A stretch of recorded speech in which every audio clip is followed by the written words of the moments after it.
Gracias, presidente. Y empezaré, como no puede ser de otra manera, por agradecer la presencia a petición propia y a la de los grupos parlamentarios de la Secretaría de Estado de Empleo, señora Hidalgo, y la verdad, lo extenso de su exposición. La verdad que a tenor de las peticiones que había encima de la mesa, pues esperábamos una intervención de este tipo.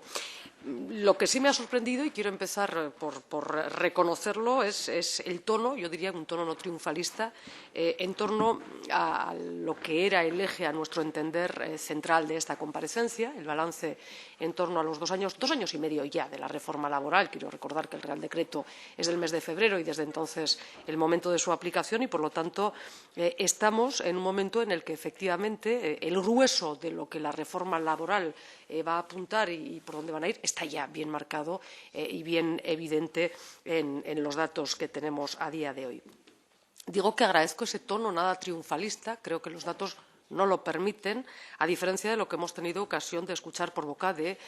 miembros del Gobierno, entre otros la señora ministra de Empleo, cuando hablaba recientemente de esas grandes alegrías que la reforma laboral iba a dar a los españoles, al conjunto de los ciudadanos. No, como digo, 2 años y medio después, lo cierto es que la reforma laboral se configura, si hay que resumir de alguna manera la razón de ser de una reforma de estas características, pero sobre todo las consecuencias que está teniendo, la reforma laboral se ha quedado en una rebaja salarial generalizada como única consecuencia y como único instrumento a la hora de remodelar el mercado de trabajo. Yo creo, y he dicho que agradezco el tono no triunfalista, habría que apuntar también lo escueto de la intervención en torno a este asunto, que a nuestro entender, repito, ese es el tema central de la comparecencia, y entiendo porque los datos no son buenos. Si atendemos a los datos de manera desapasionada. Ha citado la señora Hidalgo, y yo coincido en esto con ella, que efectivamente estas últimas semanas, estos últimos meses, hemos tenido un baile de datos importante en torno a la cuestión del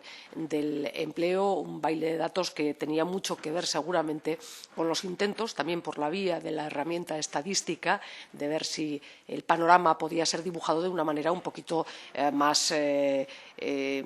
amable.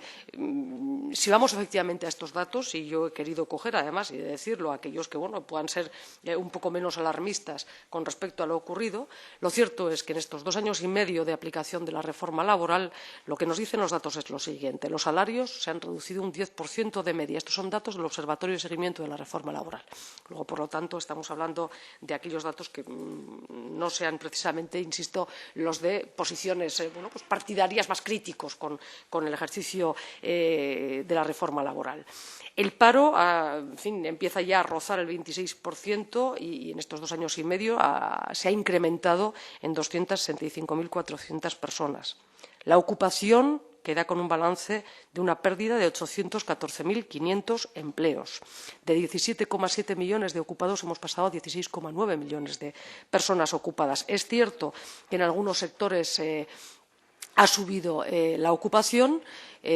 pero es cierto también que en algunos sectores cruciales, importantes y esenciales, como es el de la industria, ha bajado, y además de manera notable. Y sobre todo hablaba de la cuestión salarial, que me parece que es una de las evidencias de la aplicación de esta reforma laboral, pero la otra, y tristemente además, hemos perdido calidad en el tipo de contrataciones que se han llevado a cabo a lo largo de estos 2 años y medio.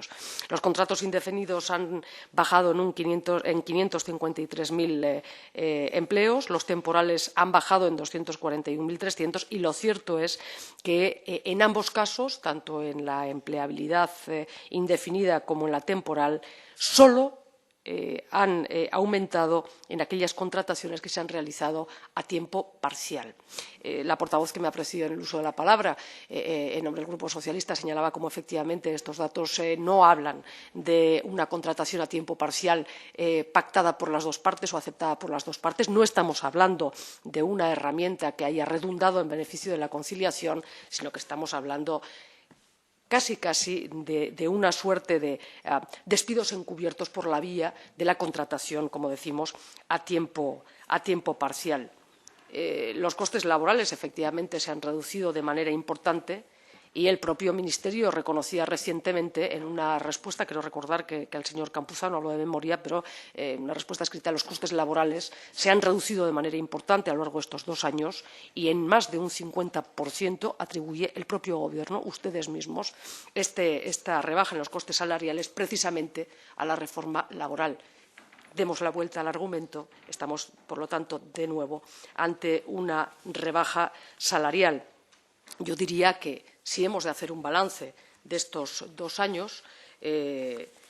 nos hallamos, y no sé si se le puede llamar de otra manera, nos hallamos ante una auténtica tumba de un modelo, el de los derechos laborales y el del empleo de calidad, y una tumba, la reforma laboral, la tumba de una ambición, la de apoyar la competitividad empresarial en la excelencia y no en la rebaja salarial. Yo creo que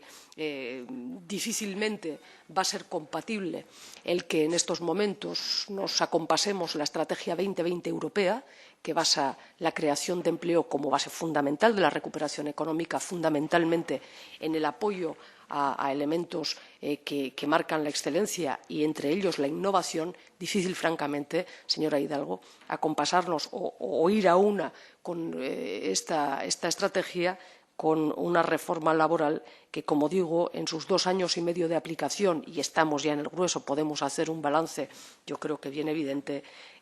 basa la excelencia o la capacidad, la competitividad de nuestras empresas en los costes salariales. Lamentar, por lo tanto, la aplicación, pedir la retirada de la reforma laboral. Sabe que votamos en su día en contra y, lógicamente, vamos a posicionarnos en contra de una reforma que no hemos comprendido ya de su inicio, pero que creo, y con esto termino, señor presidente, que el balance que podemos hacer a 2 años y medio de su aplicación nos da la razón a quienes nos opusimos a ella. Gracias, presidente.